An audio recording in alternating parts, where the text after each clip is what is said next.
രാഷ്ട്രീയ പ്രവർത്തകൻ എന്ന നിലയിൽ പല കാലഘട്ടങ്ങളിൽ പലയിടങ്ങളിലുള്ള ഇടപെടലുകളിൽ സീതാറാം യെച്ചൂരി എന്ന രാഷ്ട്രീയ നേതാവിനെ അടയാളപ്പെടുത്തുന്നുണ്ട്. പക്ഷേ അതിൽ ഏറ്റവും പ്രധാനപ്പെട്ട ഒരു കാലയളവ് കൂടിയായിരുന്നു അദ്ദേഹത്തിന്റെ പാർലമെന്റ് കാലത്തെ ഇടപെടലുകളും അദ്ദേഹത്തിന്റെ സ്വാധീന ഫലമായി വന്ന പാർലമെന്റിലെ വിവിധ വിഷയങ്ങളിലും. ഏറ്റവും പ്രധാനം ഈ സ്ഥിതിവിവര കണക്കുകളിലുള്ള അദ്ദേഹത്തിന്റെ താല്പര്യം കൂടിയായിരുന്നു. അതുകൂടിയാണ് മുൻപ് പറഞ്ഞതുപോലെ JNUവിലെ ഈ വിഷയത്തിൽ ഏറ്റവും ഉയർന്ന മാർക്ക് നേടുന്ന വിദ്യാർത്ഥി എന്നുള്ള ബഹുമതി ദീർഘകാലം സീതാറാം എന്ന പേരിൽ തളച്ചിടാൻ അദ്ദേഹത്തിന് കഴിയുകയും ചെയ്തത്. പിന്നീട് സ്ഥിതിവിവര കണക്കുകളിലും രാഷ്ട്രീയ പദപ്രയോഗങ്ങളും ഒരുപോലെ വഴങ്ങുന്ന രാഷ്ട്രീയ നേതാവായി സീതാറാം യെച്ചൂരി മാറുന്നതാണ് ചരിത്രവും കാലവും കണ്ടത്. ഈ കണക്കുകളിലുള്ള അദ്ദേഹത്തിന്റെ താല്പര്യം തന്നെയാണ് ഫിഡൽ കാസ്ട്രോയെ പോലും അദ്ദേഹത്തിലേക്ക് ആകർഷിച്ചത് എന്ന് ചരിത്രകാരന്മാർ പിന്നീട് നിരീക്ഷിക്കുകയും ചെയ്തിട്ടുണ്ട്. കാസ്ട്രോയുമായി 4 തവണയാണ് യെച്ചൂരി കൂടിക്കാഴ്ച നടത്തിയിട്ടുള്ളത്. കാസ്ട്രോയ്ക്ക് ഏറെ പ്രിയപ്പെട്ട നേതാവായി, പ്രിയപ്പെട്ട സഖാവായി യെച്ചൂരി മാറുന്നതിൽ അദ്ദേഹത്തിന്റെ കണക്കുകളിലെയും ഒപ്പം തന്നെ രാഷ്ട്രീയ പാരമ്പര്യത്തിലെയും താല്പര്യം അത് ഇടം നൽകിയിട്ടുണ്ട് എന്ന് പിന്നീട് പല ആളുകളും പറഞ്ഞു കേട്ടിട്ടുണ്ട്. നമ്മൾ ചരിത്രത്തിൽ അങ്ങനെ വായിച്ചും കേട്ടിട്ടുണ്ട്. എന്തായാലും JNU എന്ന ക്യാമ്പസാണ് സീതാറാം എന്ന രാഷ്ട്രീയ നേതാവിനെ പരുവപ്പെടുത്തുന്നതിൽ ഏറ്റവും ശ്രദ്ധേയമായ പങ്ക് വഹിച്ചത് എന്നതിൽ തർക്കമില്ല. സീതാറാം യെച്ചൂരി എന്ന രാഷ്ട്രീയ നേതാവിനെ, ഒരു വിദ്യാർത്ഥി നേതാവിനെ രാജ്യത്തിന്റെ ചരിത്രത്തിലേക്ക് ആദ്യം കോറിയിട്ടത് അടിയന്തരാവസ്ഥ കാലഘട്ടമാണ്. ആ കാലയളവിൽ ഇന്ദിരാഗാന്ധിക്കെതിരെ പോലും വിരൽ ചൂണ്ടാൻ സീതാറാം എന്ന വിദ്യാർത്ഥി നേതാവിന് സാധിച്ചതിലെ അദ്ദേഹത്തിന്റെ ആത്മവിശ്വാസവും അതിൽ അടിത്തറ പാകിയ രാഷ്ട്രീയ മൂല്യവും ബോധ്യവുമാണ്. അങ്ങനെ സീതാറാമിനെ ഇന്നത്തെ സീതാറാമാക്കിയ JNU അല്പം മുമ്പ് അതിവൈകാരികമായ യാത്രയയപ്പാണ് സീതാറാം യെച്ചൂരിക്ക് നൽകിയത്.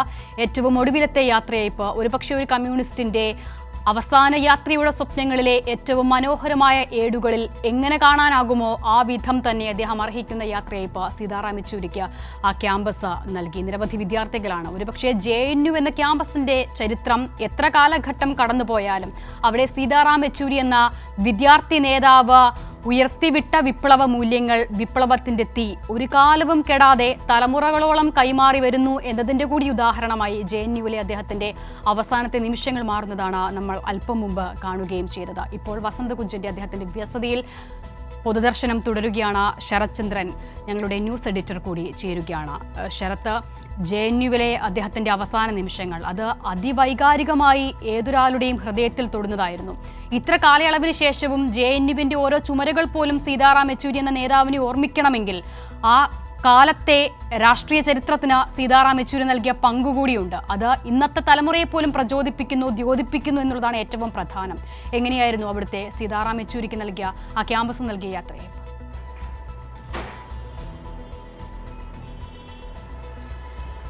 ഇപ്പോൾ അസിത സൂചിപ്പിച്ചതുപോലെ അസാധാരണമായൊരു കാഴ്ചയായിരുന്നു, യാതൊരു സംശയവുമില്ല. കാരണം അദ്ദേഹം വിട പറയുന്നത് 72ാമത്തെ വയസ്സിലാണ്. അദ്ദേഹം പൊതുപ്രവർത്തന രംഗത്തേക്ക് വരുന്നത് വിദ്യാർത്ഥി നേതാവായിട്ടാണ്, JNUവിലെ നേതാവായിട്ടാണ്. അത് കഴിഞ്ഞ് എത്രയോ പതിറ്റാണ്ടുകൾ പിന്നിട്ട് അദ്ദേഹം CPMന്റെ ജനറൽ സെക്രട്ടറിയായി 72ാമത്തെ വയസ്സിൽ മരിക്കുമ്പോഴും JNUവിലെ പുതിയ തലമുറ അല്ലെങ്കിൽ JNUവിലെ ഇപ്പോഴത്തെ വിദ്യാർത്ഥികൾ അവരുടെ കൂട്ടത്തിൽ ഉള്ള ഒരാൾ അകാലത്തിൽ വേർപെട്ടു പോകുമ്പോൾ അവർക്കുണ്ടാകുന്ന ഒരു ആഘാതമുണ്ട്, അവർക്കുണ്ടാകുന്ന സങ്കടമുണ്ട്. അവരുടെ ഒരു നേതാവാകുമ്പോൾ, അവരുടെ ഇടയിലെ ഒരു നേതാവാകുമ്പോൾ അവർക്ക് ആ രാഷ്ട്രീയമായി തോന്നുന്ന വലിയ അടുപ്പമുണ്ട്, അതിൻ്റെ വൈകാരികമായ തലമുണ്ട്. ആ നിലയിൽ പുതിയ കാലത്തെ പുതിയ തലമുറയിലെ കുട്ടികൾ, വിദ്യാർത്ഥികൾ അത്രമേൽ ആവേശത്തോടെ തങ്ങളുടെ ഒരു പ്രിയപ്പെട്ട ഒരു സഖാവിനെ നഷ്ടപ്പെട്ട വേദനയോടെ തന്നെ ഇപ്പോഴും കാലങ്ങൾക്ക് ശേഷവും പതിറ്റാണ്ടുകൾക്ക് ശേഷവും JNUവിലെ വിദ്യാർത്ഥികൾ അദ്ദേഹത്തെ കാണുന്നു എന്നൊരു കാഴ്ചയാണ് ഇങ്ങനെ നേരിട്ട് കാണാനായത് എന്ന് പറയാതെ വയ്യ. അത്രമേൽ, കാരണം നമ്മൾ പല നിലയ്ക്കുള്ള വൈകാരികമായിട്ടുള്ള മരണത്തെ തുടർന്ന് ഒരു വ്യക്തിയുടെ വേർപാടുണ്ടാക്കാവുന്ന ഒരു വലിയ ശൂന്യതയുണ്ട്, വിടവുണ്ട്, അത് സൃഷ്ടിക്കുന്ന ആഘാതമുണ്ട്. അപ്പോൾ അതെല്ലാം കണ്ടിട്ടും അറിഞ്ഞിട്ടുമുള്ള മനുഷ്യരാണ് നമ്മളെല്ലാവരും. പക്ഷേ സമാനതകളില്ലാത്ത അത്രമേൽ വൈകാരികമായ, അത്രമേൽ രാഷ്ട്രീയം നിറഞ്ഞ ഒരു കാഴ്ചയായിരുന്നു ഇന്നത്തെ ഈ ദിവസത്തിൻ്റെ ഏറ്റവും ശോഭയാർന്ന ഒരു കാഴ്ചയും ഒരു അനുഭവവും അതുതന്നെയായിരുന്നു. JNUവിൽ പുതിയ വിദ്യാർത്ഥികൾ, ഈ കാലത്തെ വിദ്യാർത്ഥികൾ ഇപ്പോഴും ഒരു വിദ്യാർത്ഥി നേതാവിനോടെന്ന പോലെയാണ് സീതാറാം യെച്ചൂരി അവർ അവിടേക്ക് കൊണ്ടുവന്നതും അന്ത്യാഭിവാദ്യം അർപ്പിച്ചതും അതിനുവേണ്ടി ആ കുട്ടികൾ ഒരുങ്ങുന്നതും പൂക്കളൊക്കെ എത്തിച്ച് സ്റ്റുഡൻസ് യൂണിയൻ ഓഫീസ് അത്രമേൽ തയ്യാറാക്കി. ഇതിനിടയിൽ പലതവണ അവിടെ വെച്ച് പൂർവ്വ വിദ്യാർത്ഥി കൂടിയായ ജോൺ ബ്രിട്ടാസുമായി സംസാരിച്ചു. അപ്പോൾ അദ്ദേഹം പറയുകയുണ്ടായി, എല്ലാ കാലത്തും എല്ലാ കാലങ്ങളിലും ഓരോ പുതിയ വിദ്യാർത്ഥി വരുമ്പോഴും അവരുടെ ഇടയിലേക്ക് എല്ലാ കാലത്തും കടന്നു വരുന്ന ഒരാളാണ് സീതാറാം എന്ന് പറഞ്ഞു. അപ്പോൾ അത്രമേൽ ഹൃദയബന്ധമുള്ള, വളരെ ജൈവികമായിട്ടുള്ള ഒരു ആത്മബന്ധമുള്ള ക്യാമ്പസിലെ പുതിയ തലമുറ, പുതിയ കുട്ടികൾ പോലും അദ്ദേഹത്തെ അത്രമേൽ ആവേശത്തോടെയാണ് അവിടേക്ക് കൊണ്ടുവന്നത്. അന്ത്യാഭിവാദ്യം അർപ്പിച്ചത്, റെഡ് സല്യൂട്ട് നൽകി. ഞങ്ങൾ JNU ആണ്, JNU എന്നാൽ സീതാറാമാണ് എന്ന് പറയുന്നത് കേൾക്കാനിട വന്നു. അത്രമേൽ ആവേശകരമായ നിലയിലുള്ള ഒരു അന്ത്യാഭിവാദ്യമാണ് നമ്മളവിടെ കാണാൻ ഇടയായത് എന്നുള്ളതാണ്. അവിടെ നിന്നാണ് വസന്ത് കുഞ്ചിലെ അദ്ദേഹത്തിൻ്റെ ഫ്ലാറ്റിലേക്ക് കൊണ്ടുപോയത്. നേരത്തെ അസിത സൂചിപ്പിച്ചതുപോലെ അവിടെ മുഖ്യമന്ത്രിയും അതുപോലെ തന്നെ മുഖ്യമന്ത്രി പിണറായി വിജയനും അതുപോലെ CPM-ൻ്റെ സംസ്ഥാന സെക്രട്ടറി ഗോവിന്ദൻ മാസ്റ്ററും കേന്ദ്രമന്ത്രി JP നദ്ദയും ഒക്കെ എത്തിയ വിവരങ്ങളുണ്ട്. ഞാനിപ്പോൾ ഉള്ളത് AKG ഭവനിലാണ്. ഇവിടെയാണ് ഇപ്പോൾ ഈ AKG ഭവനിലേക്കാണ് ഇന്നലെ മരണവാർത്ത അറിഞ്ഞ സമയം മുതൽ ദില്ലിയിലെ CPM ആസ്ഥാനമായ AKG ഭവനിലേക്ക് സമൂഹത്തിൻ്റെ നാനാതുറകളിലുള്ള ആളുകൾ, വിവിധ രാഷ്ട്രീയ പാർട്ടി നേതാക്കൾ, CPIM പ്രവർത്തകർ, CPM-ൻ്റെ രാജ്യമൊട്ടാകെയുള്ള നേതാക്കളൊക്കെയും, പൊളിറ്റ് ബ്യൂറോ അംഗങ്ങൾ, കേന്ദ്ര കമ്മിറ്റി അംഗങ്ങൾ, സംസ്ഥാന തലത്തിലെ നേതാക്കൾ എല്ലാവരും ഇവിടേക്കാണ് വരുന്നത്.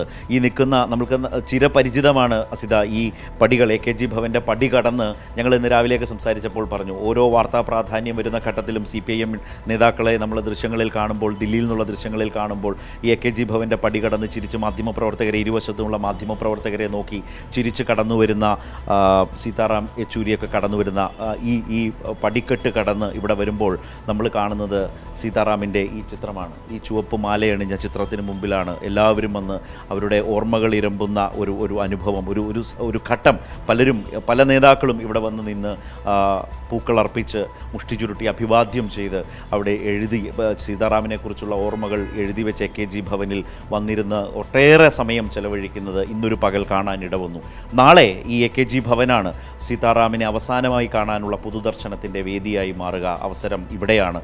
രാവിലെ 10 മണിക്കും 11 മണിക്കും ഇടയ്ക്കും ദില്ലിയിലെ ട്രാഫിക് തിരക്കുകൾ. ഇന്ന് CPM പൊളിറ്റ് ബ്യൂറോ അംഗം MA ബേബിയോട് ഇക്കാര്യം സംസാരിച്ചപ്പോൾ അദ്ദേഹം പറഞ്ഞത്, അവിടെ നിന്ന് വസന്ത് കുഞ്ചിലെ ഫ്ലാറ്റിൽ നിന്ന് ഇവിടെ എത്തുന്ന സമയം, അത് ദില്ലിയിലെ ട്രാഫിക് തിരക്കുകളും ഗതാഗതവും ഒക്കെ അതിലുണ്ടാകും. അപ്പോൾ രാവിലെ ഏതാണ്ട് ഒരു 11 മണിയോടുകൂടി, അതിനപ്പുറം പോവില്ല, പരമാവധി 11 മണിക്കുള്ളിൽ തന്നെ ഇവിടെ പൊതുദർശനം ആരംഭിക്കും. വൈകിട്ട് 4 മണി വരെയാണ് ഉദ്ദേശിച്ചിട്ടുള്ളത്. അതിനുശേഷം എയിംസിലേക്കാണ് പോവുക. എയിംസിലേക്ക് വിലാപയാത്രയായി ഇവിടുന്ന് സീതാറാമിൻ്റെ അന്ത്യയാത്ര ആരംഭിക്കും. പഠനത്തിനും ഗവേഷണങ്ങൾക്കുമായി സീതാറാമിൻ്റെ ശരീരം എയിംസിന് സമർപ്പിക്കുന്ന ആ ഒരു ഘട്ടം, അത് പതിറ്റാണ്ടുകൾ നീണ്ട ഇന്ത്യൻ രാഷ്ട്രീയത്തിൻ്റെ ഗതിവിഗതികളെ നിർണ്ണയിച്ച തികഞ്ഞ പ്രത്യയശാസ്ത്ര ദൃഢതയോടെ, വളരെ ശക്തനായ ഒരു ഇൻ്റലക്ച്വൽ ആയിട്ടുള്ള ഒരാൾ, അതുപോലെ തന്നെ പ്രത്യയശാസ്ത്ര ദൃഢതയോടെ, എന്നാൽ ഇന്ത്യൻ രാഷ്ട്രീയത്തിൻ്റെ വർഗീയതയ്ക്കെതിരായ, മതനിരപേക്ഷതയ്ക്ക് വേണ്ടിയുള്ള വലിയ പോരാട്ടത്തിൽ, സന്ധിയില്ലാത്ത പോരാട്ടത്തിൽ, അതിനുവേണ്ടി രാഷ്ട്രീയ പാർട്ടികളെ ഒരുക്കിയെടുക്കുന്നതിൽ പ്രായോഗികമായ ഇടപെടലുകൾ നടത്തിയ ഒരാൾ. എപ്പോഴും പറയാറുണ്ട്, CPM-ലെ തലപ്പൊക്കമുള്ള ഒരുപാട് നേതാക്കളുണ്ട്. നമ്മുടെ മുമ്പിലൂടെ കടന്നുപോയ മഹാരഥന്മാരുണ്ട്, ഒരുപാട് നേതാക്കളുണ്ട്. EMS ഉണ്ട്, ബാസവ് പുന്നയുണ്ട്, BT രണദിവയുണ്ട്, ഹർകിഷൻ സിംഗ് സുർജിത്തുണ്ട്. ഇവരുടെ എല്ലാവരുടെയും ഒട്ടേറെ കഴിവുകളും മികവുകളും ഒത്തുചേർന്നൊരു വ്യക്തി എന്ന നിലയിൽ പലരും സീതാറാമിനെ നിരീക്ഷിക്കുന്ന, രാഷ്ട്രീയമായി നിരീക്ഷിക്കുന്നതൊക്കെ പറയുന്നതും കാണാനും ഒക്കെ ഇടവന്നിട്ടുണ്ട്.